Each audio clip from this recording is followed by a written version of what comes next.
दोस्तों, वडोदरा महिसागर नदी पर टूटा पुल कोई हादसा नहीं था। यह भ्रष्टाचार की सुनियोजित साजिश थी जिसने आम आदमी की जिंदगी ले ली। 45 साल पुराना गंभीरा पुल बीच से टूट गया, 13 जिंदगियां निगल गया। 2 मासूम बच्चे, 2 ट्रक, 2 कार, एक ऑटो रिक्शा, एक पिकअप वैन, सब नदी की गहराई में समा गए। लेकिन कोई जवाबदेही लेने को तैयार नहीं है। हर कोई एक दूसरे का मुंह ताक रहा है। नमस्कार, मैं हूं प्रदीप और आप देख रहे हैं आपका अपना YouTube चैनल आनंद प्रताप गढ़ी।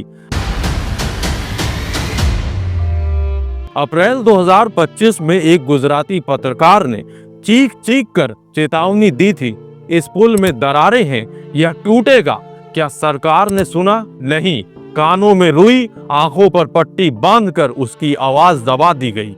अगर तब कार्रवाई हुई होती तो शायद आज ये 13 जिंदगियां हमारे बीच होती। लेकिन इस देश में आम आदमी की जान कीड़े मकोड़ों से सस्ती है। याद कीजिए 30 अक्टूबर 2022 का मोरवी हादसा। मच्छू नदी पर 143 साल पुराना झूलता पुल ढह गया, 141 लोग मारे गए, 180 से अधिक लोग घायल हुए। तब भी वही तमाशा हुआ, बड़े बड़े वादे, जांच का ढोंग और नतीजा वही लापरवाही, वही भ्रष्टाचार। हर बार यही कहानी, निर्माण घोटाला, दिखावे की मरम्मत, फिर ढहना। मीडिया चीखती है, सरकार जांच का नाटक करती है और कुछ दिनों में हम भूल जाते हैं। फिर अगला हादसा, अगली त्रासदी। इस हादसे में मुजकुआ गांव के पड़ियार परिवार के 7 लोग बगदाना मंदिर दर्शन को निकले थे, जिसमें 6 की मौत हो गई। परिवार गुरु पूर्णिमा के अवसर पर बगदाना मंदिर दर्शन के लिए जा रहा था।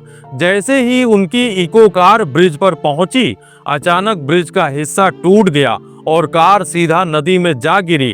कार में सवार महिला सोनल पड़ियार किसी तरह नदी के पानी से बाहर निकल आई। सोनल ने चिल्ला चिल्ला कर मदद की गुहार लगाई और कहा कि उनके बच्चों को बचा लिया जाए।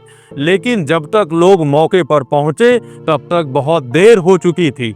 जब कोई पुल टूटता है तो सिर्फ सीमेंट और सरिया नहीं टूटता, परिवार बिखरते हैं, सपने चूर चूर होते हैं और सिस्टम में बची आखिरी उम्मीद कुचल जाती है।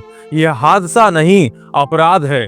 बड़ोदरा में जहां पुल को सबसे मजबूत होना चाहिए था, वहां सीमेंट की जगह रेत, लोहे की जगह जंग डाल दी गई। क्यों? क्योंकि ठेकेदारों ने मरम्मत के लिए मिले करोड़ों रुपए डकार लिए, अफसरों ने मोटी रिश्वत लेकर आंखें मूंद ली। यह पैसा हमारा आपका था, टैक्स का पैसा, जो जिंदगियां बचाने के लिए था, ना कि जेबें भरने के लिए था। भारत का इंफ्रास्ट्रक्चर भ्रष्टाचार का अड्डा बन चुका है। 1977 से लेकर 2017 तक 40 सालों में 2000 से ज्यादा पुल ढह चुके हैं।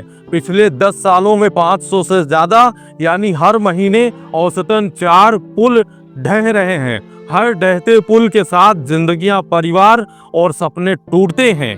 फिर भी कोई सजा नहीं, कोई जवाबदेही नहीं।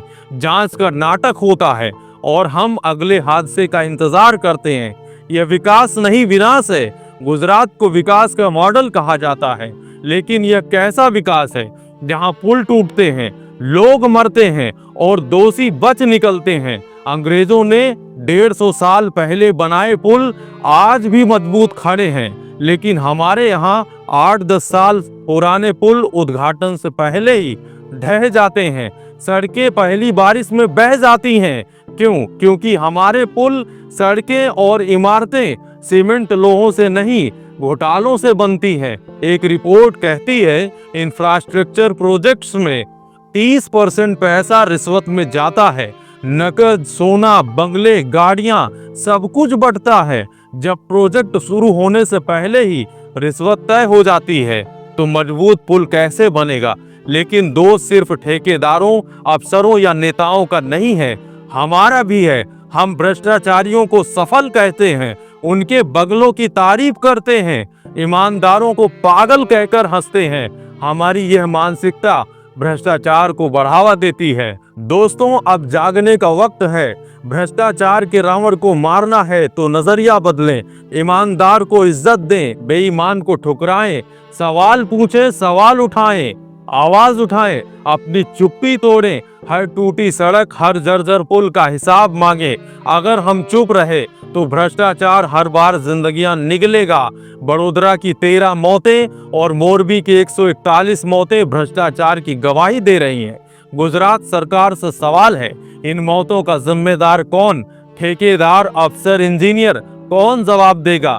जवाबदेही तय करें, सजा दे, वरना टूटते पुल और बिखरते सपने हमें ले डूबेंगे। भारतवासियों, अब तो जागो, भ्रष्टाचारियों को हीरो बनाना बंद करो, अपनी आवाज उठाओ, क्योंकि अगला टूटने वाला पुल तुम्हारा सपना, तुम्हारा अपना या तुम खुद हो सकते हो। आइए मिलकर इस सड़न को खत्म करें, आम आदमी की जान की कीमत तय करें। दोस्तों, इन हादसों पर आपकी क्या राय है? कमेंट के माध्यम से अवश्य बताएं। वीडियो को लाइक करें, शेयर करें, और अगर अभी तक आपने चैनल सब्सक्राइब नहीं किया है तो प्लीज कर लीजिए। जय हिंद, जय भारत।